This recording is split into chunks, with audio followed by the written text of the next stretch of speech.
Hello friends, welcome to the nursing notes YouTube channel. आज की इस वीडियो में हम निमोनिया के बारे में पढ़ने वाले हैं। निमोनिया का मतलब होता है फेफड़ों में सूजन हो जाती है, उस कंडीशन को निमोनिया कहा जाता है। ठीक है, अभी हम मेडिकल सर्जिकल नर्सिंग फर्स्ट जो पढ़ रहे हैं, बीएससी नर्सिंग सेकेंड ईयर के अंदर, उसमें यूनिट थर्ड पढ़ रहे हैं। यूनिट थर्ड का नाम है प्रॉब्लम्स ऑफ रेस्पिरेटरी सिस्टम, जिसमें आज का हमारा टॉपिक है निमोनिया। तो बिना किसी देरी के हम आगे बढ़ेंगे, और इससे पहले अगर आपने हमारे चैनल को सब्सक्राइब नहीं किया तो चैनल को सब्सक्राइब करके बेल आइकन जरूर दबाएं, ताकि जो हमारी लेटेस्ट वीडियो है, आने वाली जो वीडियो है, वो आपको तुरंत मिले। तो इंट्रोडक्शन देख लेते हैं। Pneumonia is the acute inflammation of the lungs parenchyma typically affecting the alveoli. ठीक है, निमोनिया क्या है? एक्यूट इन्फ्लामेशन है जो कि हमारे लंग्स के अंदर हो जाता है, उस कंडीशन को निमोनिया कहा जाता है। ठीक है, जब हमारे फेफड़ों में, जब हमारे लंग्स होता है, उसमें सूजन आ जाती है, उस कंडीशन को निमोनिया कहा जाता है। टिपिकली किसको अफेक्ट करता है? ये एल्वोलाई को अफेक्ट करता है। देखो एल्वोलाई क्या होती है, एल्वोलाई मैं आपको बता देता हूँ क्या होती है। And point of respiratory system. ठीक है, जो एल्वोलाई होती है वो हमारे रेस्पिरेटरी सिस्टम का एंड पार्ट होता है। ठीक है, एंड पॉइंट होता है exchange oxygen and carbon dioxide in the blood stream. ठीक है, जो एल्वोलाई का काम क्या होता है, हमारे एक्सचेंज करता है ऑक्सीजन को और कार्बन डाइऑक्साइड को हमारे ब्लड स्ट्रीम के अंदर। ठीक है, तो एल्वोलाई क्या होता है? एल्वोलाई एंड पॉइंट होता है हमारे रेस्पिरेटरी सिस्टम का, और वर्क क्या होता है इसका? इसका वर्क होता है ऑक्सीजन और कार्बन डाइऑक्साइड का एक्सचेंज करता है हमारे ब्लड स्ट्रीम के अंदर। ठीक है, तो इसी के अंदर इन्फ्लामेशन हो जाता है, तो उस कंडीशन को निमोनिया कहा जाता है। It is caused by infectious agent. ठीक है, ये किसके कारण कोस्ट होता है? इस इन्फेक्शन एजेंट के कारण कोज होता है। कौन कौन से? बैक्टीरिया हो गया, वायरस हो गया और फंगी हो गया। Leading to consolidation and impaired gas exchange, जिसके कारण क्या हमारा गैस एक्सचेंज नहीं हो पाता है और कंसोलिडेशन लीड हो जाता है। ठीक है, किसके कारण होता है? बैक्टीरिया, वायरस और फंगी के कारण निमोनिया होता है। देन और के अंदर सेकंड डेफिनेशन देख लेते हैं। Pneumonia is a infectious that inflamed the air sacs in one और बोथ लंग्स। ठीक है, हमारे दोनों लंग्स या फिर एक लंग्स में क्या हो जाता है? इन्फ्लामेशन हो जाता है। एयर सेक्स जो होती है, जिसको एल्वोलाई बोलते हैं, उसके अंदर इन्फ्लामेशन हो जाता है, उस कंडीशन को निमोनिया कहा जाता है। Causing them to feel with fluid और पस। ठीक है, जिसके कारण क्या हो जाता है? फील हो जाता है, वहां पे फ्लूइड और पस का जमा हो जाता है उस कंडीशन में, निमोनिया की कंडीशन में। It's lead cause by hospitalization and death. ठीक है, ये क्या क्या हो सकता है इस कंडीशन में? आप हॉस्पिटलाइजेशन या हॉस्पिटल के अंदर भी जा सकते हो साथ, और अगर ज़्यादा निमोनिया है तो आपकी डेथ भी हो सकती है। पर्टिकुलर इन चिल्ड्रन और ओल्ड एजेस। ठीक है, ज़्यादातर किसमें होता है? चिल्ड्रन, बच्चों में होता है, और ओल्ड एज वाले पेशेंट में ज़्यादा देखने को मिलता है, ओल्ड एज वाले जो पर्सन होते हैं उनमें। And can be cause by bacteria, virus और फंगी। किसके कारण कोज होता है? बैक्टीरिया, वायरस और फंगी के कारण कोज होता है। ठीक है, आप समझ ही गए होंगे निमोनिया क्या होता है। अब इटियोलॉजी देख लेते हैं, किसके कारण होता है? इन्फेक्शियस कोज्ड और नॉन इन्फेक्शियस कोज्ड। ठीक है, कॉजेज। तो बैक्टीरिया के कारण स्टेप्टोकोकस जो निमोनिया होता है, उसके कारण कोज हो सकता है निमोनिया। क्लेप्सिला जो निमोनिया निमोनिया जो बैक्टीरिया है, उसके कारण हो सकता है। और स्टेप्टोकोकस एराउस जो बैक्टीरिया है, उसके कारण हमें निमोनिया देखने को मिल सकता है। कौन कौन से? तीन जो मैंने आपको बैक्टीरिया के नाम बताए, कौन कौन से? स्टेप्लोकोकस निमोनिया निमोनी, क्लैप्सिला निमोनिया और स्टेप्लोकोकस एरोफ्स। ठीक है, ये तीन टाइप्स के बैक्टीरिया होते हैं जिसके कारण हमें निमोनिया कॉज होता है। Virus, influenza virus, respiratory syncytial virus, जिसको आरएसवी भी बोलते हैं, और कोविड-19, इसके कारण भी निमोनिया देखने को मिल सकता है। फंगी के कारण pneumocystis jirovecii, specially in immunocompromised patient. ठीक है, इम्यूनो कॉम्प्रोमाइज जो पेशेंट होता है ना, उसको देखने को मिलता है। और लास्ट है माइकोप्लाज्मा निमोनिया। ठीक है, ये जो इन्फेक्शियस एजेंट हो गए। ठीक है, कौन कौन से? बैक्टीरिया, वायरस, फंगी, और साथ ही साथ last mycoplasma. Then non infectious agent जिसके कारण भी निमोनिया हो सकता है। Aspiration of food and gastric contraction contact aspiration pneumonia. ठीक है, अगर किसी पेशेंट को निमोनिया है और उसके हमने एस्पिरेशन कर लिया, जैसे उसने छींका या उसने खांसा, तो हमने एस्पिरेशन कर लिया, उसको निगल लिया किसी फूड के माध्यम से। ठीक है, तो हमें निमोनिया हो सकता है। और केमिकल इनहेलेशन। ठीक है, अगर कोई केमिकल इनहेलेशन हमने कर लिया है जिसमें निमोनिया वाला बैक्टीरिया है, कौन सा? स्टेप्लोकोकस निमोनिया, उसके कारण हमें भी निमोनिया हो सकता है। तो ये हो गई कोस निमोनिया कैसे होता है। देन पैथोफिजियोलॉजी देखते हैं कैसे होता है निमोनिया। तो पैथोजन एंटर लंग्स, इनहेलेशन और ब्लड स्ट्रीम, ठीक है। जो पैथोजन होता है वो हमारे अंदर लंग्स के अंदर इंटर करता है, किस इनहेलेशन के कारण हो सकता है और ब्लड स्ट्रीम के कारण हो सकता है। ट्रिगर इम्यून रिस्पॉन्स, फिर वो जाके इम्यून रिस्पॉन्स करेगा, उसको ट्रिगर करेगा, जिसके कारण क्या इन्फ्लामेशन मेडिएटर्स रिलीज होंगे वहाँ से। मेडिएटर्स जो होते हैं ना, इन्फ्लामेटरी मेडिएटर्स, वो रिलीज होंगे, जिसके कारण इन्फ्लामेशन हो जाएगा हमारे लंग्स के अंदर। फिर alveoli fill with exudates, WBC and fluids और एंड फिर क्या हो जाएगा, कॉन्सोलिडेशन हो जाएगा, ठीक है। एल्वोलाई क्या हो जाती है, पस से भर जाएगी और डब्ल्यूबीसी और फ्लूइड वहाँ पे जमा हो जाएगा। डब्ल्यूबीसी क्यों जमा हो जाएगा, क्योंकि जो बैक्टीरिया है वो हमारे निमोनोकोकल निमोनिया जो प्रेजेंट है वहाँ पे, उससे फाइट करते करते डब्ल्यूबीसी की भी डेथ हो जाएगी वहाँ पे, और फ्लूइड जमा हो जाएगा, जिसके कारण क्या हो जाता है, जिसके कारण इम्पेयर्ड गैस एक्सचेंज और हाइपोक्सिया, ठीक है, हाइपोक्सिया वाली कंडीशन हो जाएगी, मतलब हमारी बॉडी के अंदर ऑक्सीजन की कमी हो जाएगी। If untreated may lead to ARDS, acute respiratory distress syndrome और सेप्सिस, ठीक है, जिसके कारण क्या हो सकता है, हमें निमोनिया हो सकता है और साथ ही साथ क्या हो सकता है, ARDS भी हो सकता है, एक्यूट रेस्पिरेटरी डिस्ट्रेस सिंड्रोम भी होने के चांसेस है, ठीक है। तो ऐसे होता है हमारे अंदर निमोनिया।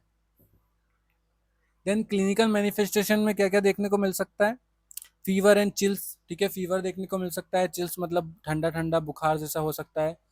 प्रोडक्टिव कफ एंड प्रूलेंट और रेस्ट्री स्पूटम, ठीक है, प्रोडक्टिव कफ देखने को मिल सकता है और स्पूटम हमें ज़्यादा आएगा वहाँ पे। डिस्निया देखने को मिल सकता है, shortness of breath, chest pain हो सकता है, फटीग एंड वीकनेस हो सकता है, ट्रेकिपनिया और ट्रेकिकार्डिया हो सकता है, क्रैकलेस और bronchial breath sound on auscultation, ठीक है, जब डॉक्टर अस्कल्टेशन करेंगे इस कंडीशन में हमें क्रैकलेस साउंड आएगा और ब्रोंकियल ब्रीथ साउंड वहाँ पे देखने को मिल सकता है। साइनोसिस देखने को मिल सकता है in severe cases, in elderly confusion और डेलीरियम में बी द फर्स्ट साइन, ठीक है। डेलीरियम जो कंडीशन होती है उस एल्डरली पेशेंट को देखने को मिल सकती है और साथ साथ कंफ्यूजन भी हो सकता है पेशेंट को निमोनिया वाले कंडीशन में। देन डायग्नोस कैसे कर सकते हैं हम निमोनिया को, हिस्ट्री एंड फिजिकल एग्जाम से, chest x-ray, so area of consolidation, हम जो कंसोलिडेशन जहाँ पे हो रहा है उसको हम चेक कर सकते हैं, वो भी एक्सरे में, ठीक है। स्पूटम कल्चर कर सकते हो, sensitivity to identity positive organism, ठीक है, टू आइडेंटिटी पॉजिटिव ऑर्गेनिज्म के लिए हम स्पूटम कल्चर करवाएंगे उसको। सीबीसी करेंगे, डब्ल्यूबीसी काउंट हम देखेंगे, ल्यूकोसाइटोसिस तो नहीं है उसको, डब्ल्यूबीसी बड़ा तो नहीं है, कम तो नहीं है, ठीक है, ये सारी चीज़ें।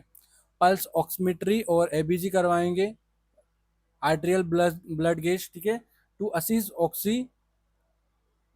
ऑक्सीजनेशन, ठीक है। ब्लड कल्चर करवाएंगे in severe cases, blood culture बहुत ज़रूरी है और स्पूटम कल्चर बहुत ज़रूरी है।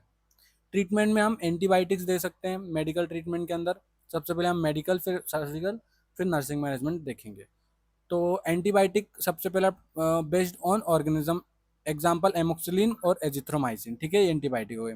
एंटीवायरल ड्रग में ओजेल टेमी टेमीविल वीर फॉर फ्लू, अगर फ्लू के कारण उसको देखने को मिल रहा है निमोनिया, तो उस कंडीशन में हम ये टेबलेट दे सकते हैं एंटीवायरल ड्रग्स। एंटीपायरेटिक्स में paracetamol, cough suppression and expectorant दे सकते हैं, कफ जैसे जो खांसी है वो थोड़ी कम हो जाए। ऑक्सीजन थेरेपी देंगे अगर हाइपोक्सिक कंडीशन है तो। ब्रोंकियो को डायलेटर देंगे टू ईज ब्रीथिंग, अगर ज़्यादा दिक्कत आ रही है ब्रीथ लेने में तो ब्रोंकियो डायलेटर्स ड्रग देंगे, और आईवी फ्लूइड चढ़ाएंगे टू मेंटेन हाइड्रेशन करने के लिए, ठीक है, अगर उसको डिहाइड्रेशन हो गया बॉडी में तो उसको हाइड्रेट करने के लिए आईवी फ्लूइड देंगे, लाइक एनएस, डीएनएस, आरएल, ये सारी चीज़। सर्जिकल मैनेजमेंट के अंदर rarely needed but may included, rarely need होती है लेकिन कभी कभी देखने को मिल सकता है। Drainage of lung abscess, lobectomy in case of severe necrosis और इम्फाइजिमा, अगर नेक्रोसिस हो गया है उसका लंग्स और अगर इम्फाइजिमा देखने को मिल रहा है तो लेबेक्टोमी करवाते हैं, जिसके कारण वहाँ पे जो भी म्यूकस जमा हुआ है वो निकाल देंगे सर्जरी में। डाइटरी मैनेजमेंट के अंदर हाई प्रोटीन डाइट देंगे, हाई कैलोरी डाइट देंगे, सपोर्ट हेलिंग, जिससे वो हील हो जाए। एडिक्वेट फ्लूइड इनटेक और थिन म्यूकस के लिए एडिक्वेट फ्लूइड इनटेक, मतलब जो फ्लूइड इनटेक है वो बढ़ा देंगे। स्मॉल फ्रिक्वेंट मील और ब्रीथलेसनेस पेशेंट, ठीक है, ब्रीथलेस पेशेंट, स्मॉल फ्रिक्वेंट मील देंगे, मतलब छोटे छोटे टुकड़ों में इसको खिलाएंगे ताकि जो ब्रीथ लेने में प्रॉब्लम ना हो पेशेंट को। Avoid cold air irritant foods that में वर्सन कफिंग, ठीक है, अवॉइड करवाएंगे जो कोल्ड ठंडी चीज़ें होती है वो, जिससे और जो फूड इरिटेशन हो अगर उस पेशेंट को, तो वो अवॉइड करवाएंगे उसको। लेकिन मेन हाई प्रोटीन और हाई कैलोरी डाइट देना ही है पेशेंट को। देन नर्सिंग मैनेजमेंट के अंदर असिस्मेंट करेंगे। असिस्मेंट किस चीज़ का? Monitor vital science specially respiratory rate and oxygen situation, ठीक है, ये असिस्मेंट करेंगे। असिस्मेंट लंग्स साउंड फॉर क्रेकलेस और विजेस, ठीक है, असिस्मेंट करेंगे लंग साउंड का कि क्रेकलेस जैसी आवाज़ तो नहीं आ रही, विजिंग जैसी आवाज़ तो नहीं आ रही। और इवालुएट कफ स्पूटम कैरेक्टरिस्टिक्स, ठीक है, इवालुएट करेंगे कफ का, स्पूटम का और स्पूटम कैरेक्टरिस्टिक्स का। नर्सिंग इंटरवेंशन के अंदर हम क्या कर सकते हैं? Administer medication and oxygen as prescribe, ठीक है, अगर डॉक्टर ने जो मेडिकेशन जो लिखी है वो एडमिनिस्ट्रेशन करना है पेशेंट को, जो भी मेडिकेशन है, और ऑक्सीजन भी प्रिस्क्राइब करना है। Promote effective coughing and deep breathing, ठीक है, डीप ब्रीथिंग करने के लिए बोलेंगे पेशेंट को, प्रमोट कराएंगे इफेक्टिव कफ के लिए। Position patient in semi Fowler, ठीक है, सेमी फाउलर पोजीशन प्रोवाइड कराएंगे, अपराइट इन बेस्ट ब्रीथिंग, ठीक है, अच्छे से ब्रीथ हो सके पेशेंट को, इसलिए। Encourage fluid intake unless Contra indicated, ठीक है, फ्लूइड इनटेक करवाएंगे पेशेंट को, इनकरेज करवाएंगे ताकि उसको अगर कोई कॉन्ट्रा इंडिकेशन कोई चीज़ें है उसकी तो वो अवॉइड करवाएंगे। Provide oral hygiene and skin care, ठीक है, oral hygiene and skin care को प्रायोरिटी देंगे। Educate on hand hygiene, vaccination, जिसको निमोनोकोकल और इन्फ्लुएंजा अगर वैक्सीन लगनी है तो वैक्सीन लगवाएंगे, और एजुकेट करेंगे हैंड हाइजीन के ऊपर। जब भी आप बाहर जा रहे हो तो वहाँ पे हैंड हाइजीन करना है, अगर आपने खांसा है तो सैनिटाइजर लगाना है, या फिर आपको हैंड वॉश करना है, ये सारी चीज़ें।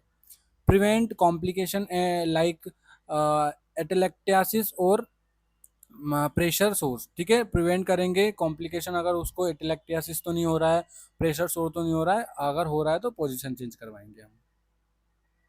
देन हेल्थ एजुकेशन के अंदर improvement important of completing antibiotic course, ठीक है, importance of completing antibiotic course, ठीक है, जो एंटीबायोटिक डॉक्टर ने दी है उसको कंप्लीट करवाएंगे, उसका पूरा कोर्स उसको पेशेंट को एजुकेट करेंगे हम, ठीक है।